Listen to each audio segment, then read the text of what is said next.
Hi, my name is Wasim and I've been selected for GDSC Lead 2022। तो आज हम बात करेंगे GDSC लीड के इंटरव्यू के बारे में कि उसके इंटरव्यू में किस तरह के क्वेश्चंस होते हैं। एप्लीकेशन के बारे में मैं डिस्कस नहीं करूँगा, उसके लिए मैं एक सेपरेट वीडियो बना दूँगा। एप्लीकेशंस जो हैं वो 1 साल के बाद हर साल जो हैं वो उसकी डेट्स आती हैं और आप अप्लाई करते हो, उसमें कुछ चीज़ें होती हैं, तो उसके लिए मैं एक सेपरेट वीडियो बना दूँगा। तो बहुत सारे लोगों को इसका आइडिया होगा और बहुत सारे लोगों को नहीं पता कि इंटरव्यू जो है वो ऑलमोस्ट 25 to 30 मिनट्स का होता है और इसमें 2 तरह के क्वेश्चंस होते हैं, टेक्निकल और नॉन टेक्निकल। तो मैं अपना पर्सनल एक्सपीरियंस भी शेयर करूँगा और कुछ टिप्स भी दूँगा इंटरव्यू से रिलेटेड। तो मेरा इंटरव्यू एक इंडियन ने लिया था और उसने मेरे इंट्रोडक्शन से स्टार्ट किया। आफ्टर इंट्रोडक्शन उसने मुझसे नेक्स्ट क्वेश्चन उसने मुझसे किया कि why you want to be GDSC lead. फिर उसने मुझसे क्वेश्चन किया कि which technologies you have recently worked on. उसके बाद उसने मुझसे क्वेश्चन किया show me your project, have you done any project. तो मैंने अपनी स्क्रीन शेयर की और मैंने रिसेंटली जो एंड्रॉयड का जो प्रोजेक्ट मैंने किया था वो मैंने उसे दिखा दिया, जो रिसेंटली मैंने किया था। तो प्रोजेक्ट के ऊपर हमारी ऑलमोस्ट 2 to 4 मिनट्स की हमारी उस पर डिबेट हुई। उसने 2 से 3 क्वेश्चंस मुझसे प्रोजेक्ट से रिलेटेड किए, लाइक ये प्रोजेक्ट आपने इंडिविजुअली किया है या ग्रुप में किया है। उसके बाद उसने मुझसे पूछा how this project is beneficial for community और इस प्रोजेक्ट के ड्रॉबैक्स क्या हैं और बेनिफिट्स क्या हैं, फ्रंट एंड किस में किया, बैक एंड किस में किया। आफ्टर दैट उसने मुझसे पूछा कि have you worked on web. तो मैंने उससे वेब का बताया, जो मैंने प्रोजेक्ट किया था वो मैंने उसे स्क्रीन शेयर की दिखाया। उसके बारे में उसने मुझसे पूछा have you done this project in group और इंडिविजुअल। तो वो मैंने ग्रुप में किया था। तो फिर उसने मुझसे पूछा कि what was your position, what was your role. तो वो मैंने उसे बताया कि आई वाज द लीड। उसके बाद उसने मुझसे उसके बारे उसी वेब प्रोजेक्ट के बारे में पूछा, फ्रंट एंड किस में किया, बैक एंड किस में किया, वो मैंने उसे बताया। फिर उसने मुझसे उसकी फंक्शनैलिटीज़ के बारे में पूछा।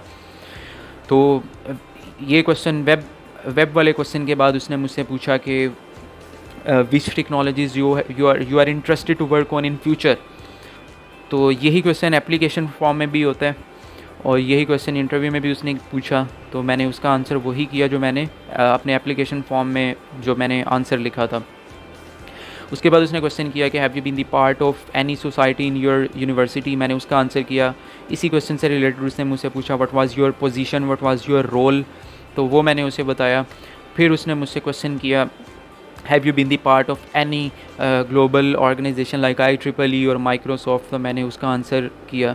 फिर उसने मुझसे लास्ट क्वेश्चन किया कि why you think you are best for GDSC lead for your campus. तो मैंने उसका आंसर किया। तो ऑलमोस्ट 25 to 28 मिनट्स का इंटरव्यू था और यही क्वेश्चंस उसने मुझसे किए। तो इंटरव्यू से रिलेटेड इंपॉर्टेंट चीज़ें तो यही हैं कि फ़र्स्ट ऑफ़ ऑल हमने जो एप्लीकेशन फॉर्म में चीज़ें पुट की हैं, जो इन्फॉर्मेशन हमने वहाँ पे बताई है, इंटरव्यू में अगर वो वही क्वेश्चन रिपीट करेगा जो इंटरव्यूअर होगा, समटाइम्स मोस्टली ऐसे ही होता है और समटाइम नहीं भी होता, तो वो उसी टाइप का क्वेश्चन पूछेगा। तो हमें वही बताना है जो हमने अपनी एप्लीकेशन फॉर्म में जो हमने फिल किया है, हमें वही इन्फॉर्मेशन, वही चीज़ हमें इंटरव्यू में बतानी है। कोलिजन नहीं होना चाहिए कि वहाँ पे हम कुछ बता रहे हैं, वहाँ पे हम इंटरेस्ट अपना कुछ और बता रहे हैं और इंटरव्यू में हम इंटरेस्ट अपना कुछ और बता रहे हैं। ऐसा नहीं होना चाहिए। दूसरी इम्पॉर्टेंट चीज़ कि अगर हमने जो प्रोजेक्ट किए हुए हैं, जो भी प्रोजेक्ट्स के बारे में जब वो बात करेगा तो हमें अपने प्रोजेक्ट्स को दिखाना चाहिए, उसे शोकेस करो अपने प्रोजेक्ट्स के बारे में और अपने प्रोजेक्ट्स को एक दफ़ा स्टडी कर लो कि उसके बेनिफिट्स क्या हैं, उसके ड्रॉबैक्स क्या हैं और कम्युनिटी के लिए उसके क्या बेनिफिट्स हैं। तो जो भी प्रोजेक्ट किया है, वेब पे किया है, एंड्रॉयड पे किया है, AR VR, जिस भी गूगल टेक्नोलॉजी को यूज़ करते हुए आपने कोई भी प्रोजेक्ट किया है, उसे शोकेस करो, उसे दिखाओ।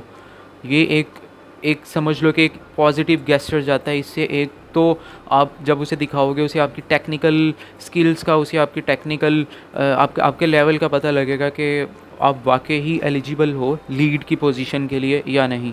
तो बेटर ये है कि जो भी प्रोजेक्ट किया उसे शोकेस किया जाना चाहिए, उसे शोकेस करो, उसे बताओ, उसे डिटेल से समझाओ कि मैंने इसमें ये चीज़ें यूज़ की, ये चीज़ें जो हैं वो की। तो that's all about GDSC lead interview बहुत ज़्यादा कॉम्प्लिकेटेड नहीं होता, सिंपल सी चीज़ें होती हैं इसमें। बस उन्होंने ये देखना होता है कि आपने लीड की पोजीशन के लिए एप्लीकेशन दी है और आप एलिजिबल भी हो या नहीं। तो that's all about GDSC lead interview.